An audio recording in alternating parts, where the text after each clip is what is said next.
Good afternoon. My name is David Hailstone from England. I flew into Thessaloniki last week on business from Frankfurt, arriving in the evening. Unfortunately, the following morning I was taken ill and had to be brought to hospital. The hotel directed me to the Interbalkan Centre, where I was treated for a damaged, in English, gallbladder. The hospital performed the operation the very next day in a very professional manner. The service provided by the hospital, I can say, is as good as anything you can find in Europe or America. Most of the staff here are multilingual. The hospital seems to have a policy, from my impression of being here the first time, of providing staff that speak the language of the patient.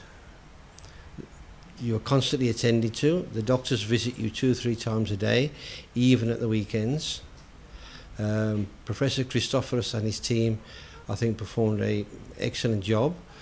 In a 4-day turnaround recovery, I'm now ready to fly back to Frankfurt, and after a couple of weeks recuperation, can hopefully come back to Thessaloniki and continue my business.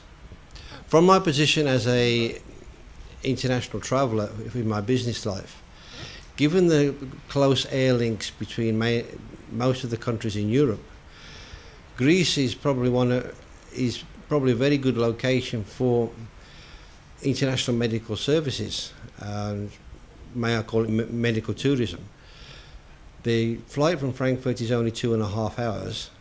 Although my trip was on business, I think anybody travelling, particularly from Northern Europe, looking for medical treatment with only a 2.5 hour flight, it's very convenient. And also from North Africa and the Middle East, the connections here to Thessaloniki are very short. So I think it's an excellent facility in an excellent location, and from my point of view as a recovered patient, well recommended.